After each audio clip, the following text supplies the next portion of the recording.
Do que são feitas as estrelas? Por milênios, elas nos guiaram, inspiraram mitos e iluminaram nosso caminho.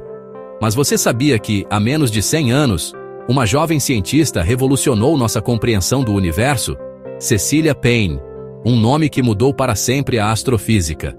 Em 1925, desafiando os gigantes da ciência, todos homens, essa mulher ousou dizer algo impensável. As estrelas não são como a Terra. Elas são algo muito mais extraordinário. Mas por que ninguém acreditou nela? Que segredo cósmico ela desvendou? E como sua descoberta molda tudo o que sabemos sobre o universo hoje? Prepare-se para mergulhar na história fascinante de como deciframos os mistérios das estrelas e descubra por que, sem elas, não entenderíamos nada sobre o universo.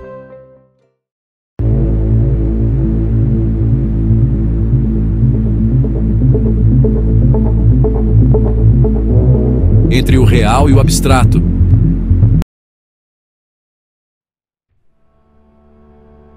Do que são feitas as estrelas? Em 1925, a estudante de pós-graduação Cecilia Payne propôs pela primeira vez que as estrelas eram compostas principalmente de hidrogênio e hélio, moldando nossa compreensão do universo. Os humanos observam as estrelas há milênios, desde que nossos ancestrais levantaram os olhos para o céu. Ao longo da história, os padrões brilhantes de luz no céu negro atuaram como bússolas e calendários. Contaram histórias de deuses e deusas e inspiraram poetas e artistas. Mas o relacionamento da humanidade com as estrelas mudou drasticamente em 1925, quando uma jovem estudante de pós-graduação descobriu do que eram feitas aquelas luzes cintilantes e lançou as bases da astrofísica estelar. Essa astrônoma intuitiva e brilhante era Cecilia Payne, que, aos 24 anos, mostrou que as estrelas não eram como a Terra, mas, em vez disso, eram esferas brilhantes compostas principalmente por hidrogênio e hélio, os dois elementos mais leves e simples do universo. É um entendimento fundamental para a humanidade, diz Anna Frebel, astrofísica do Instituto de Tecnologia de Massachusetts, MIT. Mas, como muitas hipóteses ou descobertas que desafiaram as teorias predominantes da época, a tese de Payne foi questionada e debatida. O fato de ela ser uma jovem astrônoma, rompendo com o status quo em uma época em que todos os especialistas acadêmicos em astronomia eram homens, aumentou as tensões. Hoje, a tese de Payne permanece como um marco nas prateleiras dos astrofísicos estelares, com suas mais de 200 páginas amarelecidas pelo tempo e uso. Cientistas atuais a veem como uma obra-prima da escrita astronômica, reunindo as peças do quebra-cabeça. Foi a atenção aos detalhes, diz Meredith Joyce, astrofísica estelar da Universidade de Wyoming, sobre a tese de Payne. Era precisa e muito corajosa. Investigando as estrelas acima.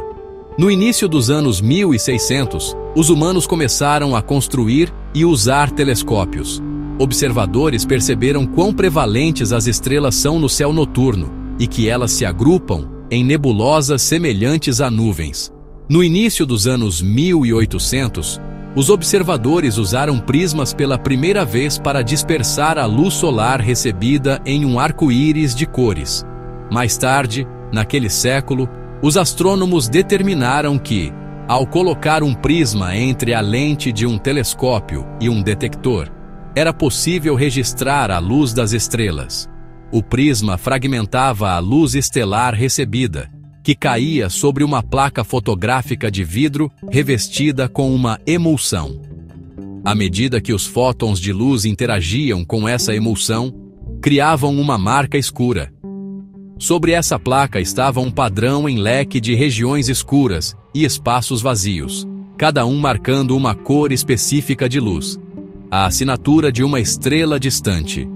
Em meados dos anos 1800, os pesquisadores descobriram que a luz de elementos gasosos, aquecidos em laboratórios, produzia padrões espectrais opostos, principalmente regiões vazias separadas por linhas brilhantes de cor.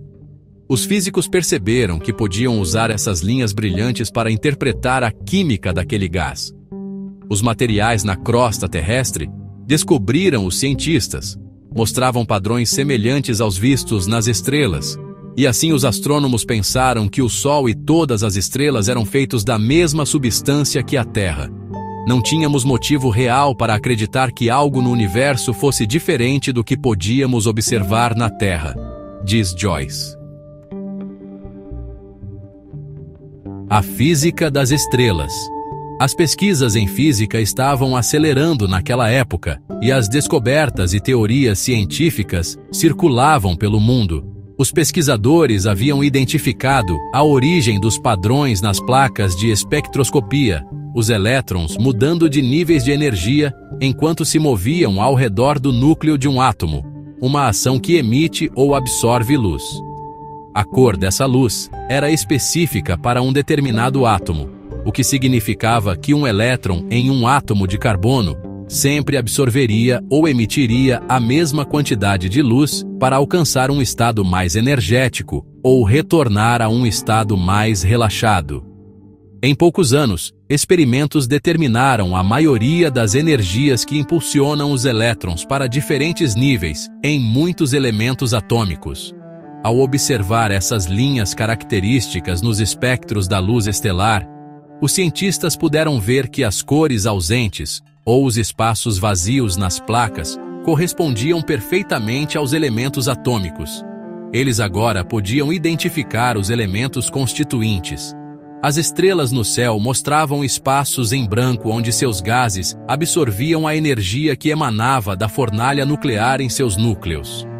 A maioria desses estudos laboratoriais analisava elementos neutros. Estrelas são gigantescas bolas de gás superquente e pressurizado, e ninguém ainda havia determinado como esses extremos poderiam alterar os padrões de luz dos diferentes elementos. Payne combinou o conhecimento atual da física atômica com uma ideia brilhante do físico indiano Meghnad Saha, como escreveu em sua autobiografia. Saha havia acabado de determinar como o gás se comporta em diferentes temperaturas e densidades, especificamente como os elétrons se movimentam em ambientes extremos. Com base nas altas temperaturas e pressões das estrelas, Payne calculou as intensidades das linhas espectrais da luz estelar nas placas de Harvard. As diferentes linhas sempre têm uma certa relação de intensidade entre si, diz Frebel. A partir disso, Payne pôde calcular a abundância dos elementos nas estrelas. O trabalho de Payne mostrou que o hidrogênio e o hélio, os dois elementos químicos mais leves, são incrivelmente abundantes nas estrelas, enquanto elementos mais pesados são muito menos prevalentes. Ela também descreveu o que cria as formas observadas das linhas, como as pressões e temperaturas internas do material gasoso afetam a assinatura luminosa. Entender essas formas, diz Stephen Kawaller, astrofísico estelar da Universidade Estadual de Iowa, é essencial para usar os espectros para compreender a dinâmica das atmosferas.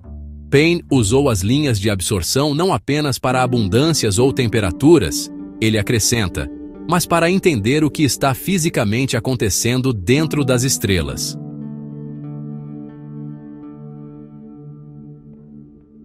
As estrelas são tudo. Payne completou sua tese em 1925, obtendo com ela o título de doutora em astronomia pela Radcliffe. Inicialmente, seus contemporâneos foram céticos. O renomado astrônomo de Princeton, Henry Norris Russell, um dos maiores astrônomos estelares de todos os tempos, foi um dos seus críticos mais veementes. Em deferência às suas preocupações, ela escreveu sobre o hidrogênio e o hélio. A enorme abundância derivada para esses elementos na atmosfera estelar quase certamente não é real. Embora o restante do texto transborde confiança, diz Kawaller, essa afirmação foi uma diluição temporária de um resultado que de outra forma seria muito emocionante.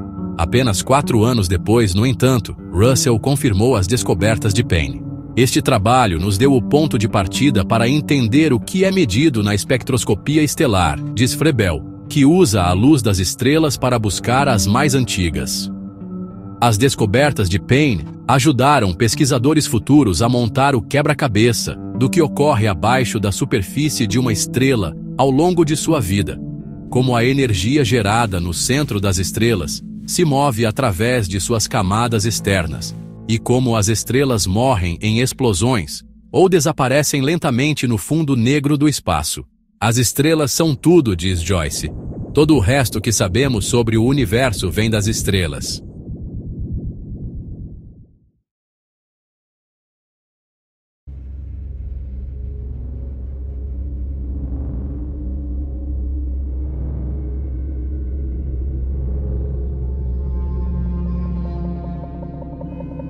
O Verdade Mundial surgiu em 2011. O blog ele alcançou 150 países nesses 12 anos de trabalho, levando a mais de 30 milhões de visualizações em textos, o que hoje é muito, né?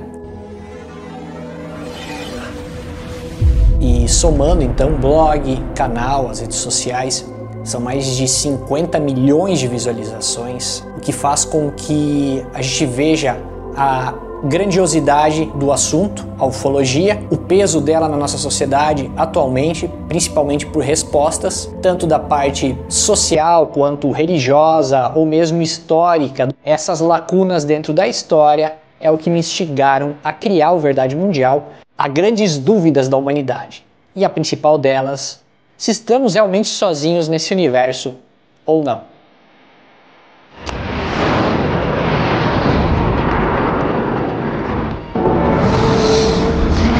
O livro que aborda a nossa história desde os primórdios, desde os homens das cavernas, até mesmo o povo formiga da Turquia, ou até recentemente povoados ribeirinhos do norte do Brasil, que tiveram contatos significativos, estudados, registrados por entidades oficiais, pela ciência, por militares e estudiosos dos casos, envolvendo então o ser humano e o contato com a inteligência vinda de fora da Terra.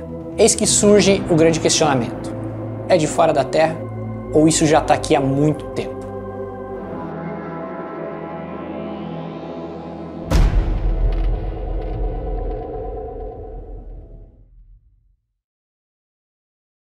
E assim, graças à coragem de uma mente brilhante, o universo começou a revelar seus segredos. As estrelas, antes apenas luzes cintilantes no céu, agora são nosso maior portal para entender tudo ao nosso redor, de onde viemos, do que somos feitos e para onde podemos estar indo. Elas nos guiam, nos inspiram e nos lembram de que somos feitos do mesmo pó estelar. E você? O que mais acredita que as estrelas podem nos ensinar? Deixe sua opinião nos comentários. Mas antes de ir embora, deixa eu te fazer uma pergunta. Você sabia que quase 1/3 das estrelas semelhantes ao Sol podem ter engolido planetas rochosos? Aqui do lado estará aparecendo um vídeo sugerido no qual eu vou te contar a história por trás dessas estrelas, que, literalmente, devoram planetas inteiros. Não demora! Clique agora!